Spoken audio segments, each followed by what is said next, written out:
Parents, teachers, and friends, good evening. Today, it is my great honor to introduce to you Barrington High School's 2019 commencement speaker, Dr. Heath McFaul.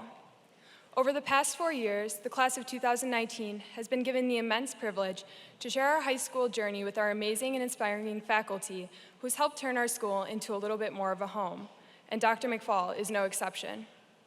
Dr. McFaul is our Associate Principal for Student Wellness and Operations, and he's worked in education for the past 19 years. He's earned 2 master's degrees and worked hard to obtain a doctorate just this past year while raising 3 daughters at home and taking care of all 3,000 of us kids at BHS. He has been a perfect example for all students at Barrington High School of what hard work and the continuous pursuit of knowledge and learning looks like. In some degree or another, Dr. McFaul has interacted with every student at our school, leading a push for the good, like improved school lunches that we're missing out on next year, the not so good, the new security lanyards and lines, and the ugly, replacing our beloved MacBooks with iPads. He told me himself that his goal at the school is to help every student become the best version of themselves in their time at Barrington High School, dreaming big and accomplishing great things. Looking out at the class of 2019, I can safely say he has achieved this goal as well. Please join me in welcoming Dr. McFaul to the stage.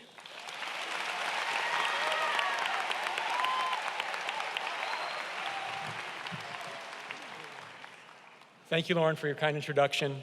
And to each of you, the class of 2019, I am truly humbled and honored to share the stage with you this evening. When I was asked in April to give this commencement address, I was, of course, nervous and excited. But then I was told this address should be roughly 35 minutes long, and I was absolutely terrified. 35 minutes. A wave of panic sets over me. I've never spoken for 35 minutes about one thing in my life. But you'll be happy to know that over the last 2 months, there has been some endless and diligent planning, sleepless nights, multiple do-overs, and I have finally put together 35 minutes of wisdom collected throughout my years as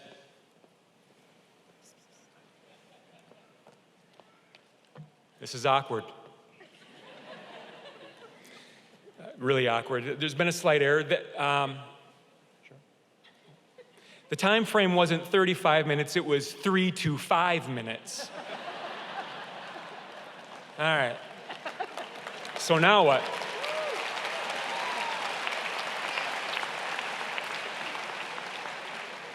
How can I possibly condense 2 months of dedicated work into some type of last-second, quick, and easy format that everyone understands? Graduates, any ideas? Yes, Spark Notes to the rescue. Much like most of the novels you have ever been assigned in high school, there is indeed a handy Spark Notes version available without the annoying subscription. First of all, it is impossible to write a graduation address without reflecting back upon your own. For me, it was a small, crowded gym in northern Wisconsin, home to the Superior Spartans. I don't recall the specifics of that day, but just like you, I sat patiently and listened to someone share their life experiences as a way to somehow better prepare me for my own. And just like you, the reality is that these words will be lost in the moment and largely forgotten over time. I acknowledge that fact and will therefore avoid typical graduation rhetoric and instead speak to you from the heart. Or follow the advice my wife offered when she said, "Heath, whatever you do, try not to be too charming, too witty, or too intellectual. You know, just be yourself." Despite not remembering the specific details of my own graduation, this message is rooted in one clear memory I do have: how I felt that day. I can recall the emotions of an 18-year-old kid that probably for the first time ever actually reflected upon the moment at hand and asked himself, "Who have you become?" And honestly, I wasn't sure. So for the better part of my educational career, I've been passionate about helping young adults navigate the high school experience, guiding them towards the best version of themselves. Graduates, your journey to this moment started 13 years ago. It was 2006. Most of you were starting kindergarten. Little backpacks, big dreams. You were finger painting, learning shapes, reciting the alphabet, taking afternoon naps. Some of you still do. Picture that little you for a moment, with this unbridled sense of energy, asking questions in a constant state of curiosity, running free with your imagination. You were a sponge with this genuine excitement for learning and creativity, and to think that all of that enthusiasm was being held together with glue sticks and gummy bears and balanced with the best 25 minutes of your day, recess. Now let's fast forward to where we are today. And this is what I hear from most of the conversations I have with high school seniors. I'm exhausted. I'm stressed out. I have too much pressure. I'm feeling anxious, tired, unsure, frustrated, and overwhelmed. And honestly, for some reason, it seems that students have begun to wear these characteristics as a badge of honor, almost as if the existence itself has become an accepted norm. Don't believe me?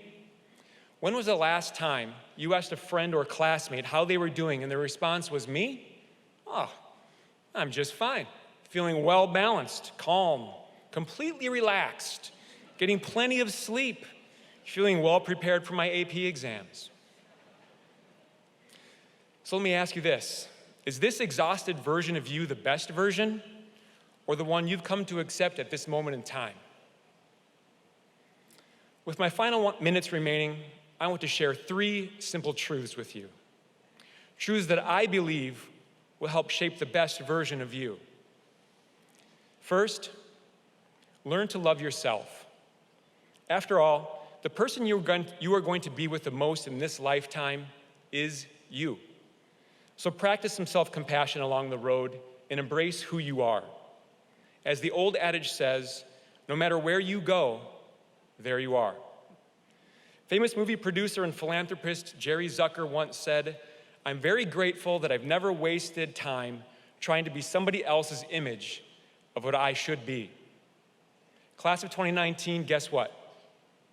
Nobody is paying as much attention to your life as you think they are. Stop obsessing over the social media feed. Stop chasing exaggerated versions of life.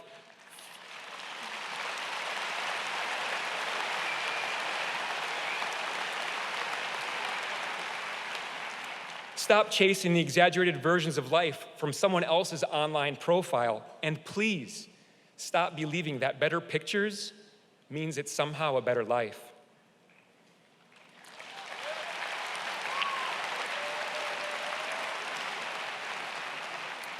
In doing so, you create a distorted version of reality and lose sight of who you were truly meant to be.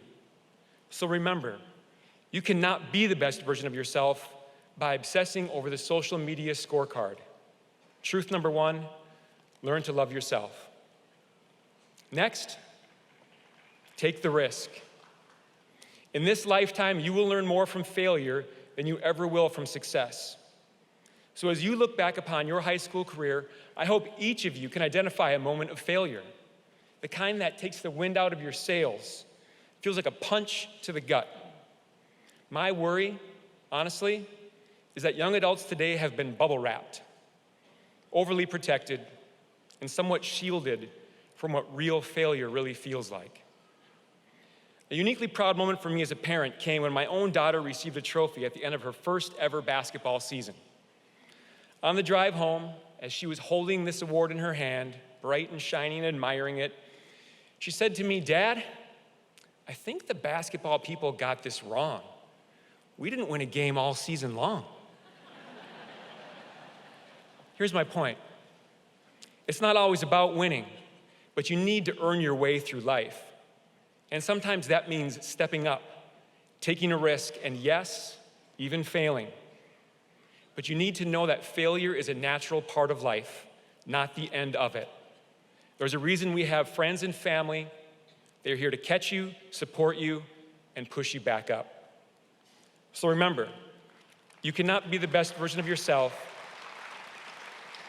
by always playing it safe. Truth number 2, take the risk. And lastly, be kind. This demands nothing of you.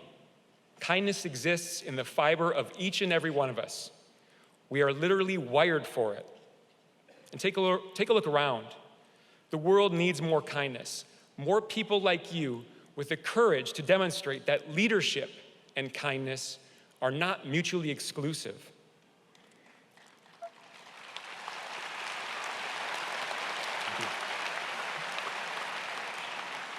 I love this quote from President Franklin Roosevelt. Human kindness has never weakened the stamina or softened the fiber of a free people. A nation does not have to be cruel to be tough. This can serve to remind us that being kind doesn't mean being weak. In fact, it has been said that rudeness and disrespect are often a weak person's imitation of strength. I have a small note attached to the phone in my office that reads, "Show respect even to people who don't deserve it, not as a reflection of their character, but as a reflection of yours."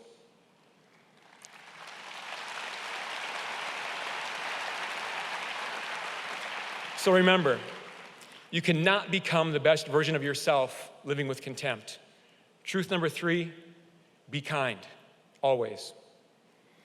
Barrington High School, class of 2019, you are moments from graduating, moments from walking across this stage and entering the next chapters of life. Don't let the version of you that follows be the Spark Notes version. Let it be the real you. Class of 2019, go forward. Accomplish incredible things in this lifetime, loving who you are, taking risks, and spreading kindness to our world at a time when we need it the most. Thank you. Go Broncos and go Phillies.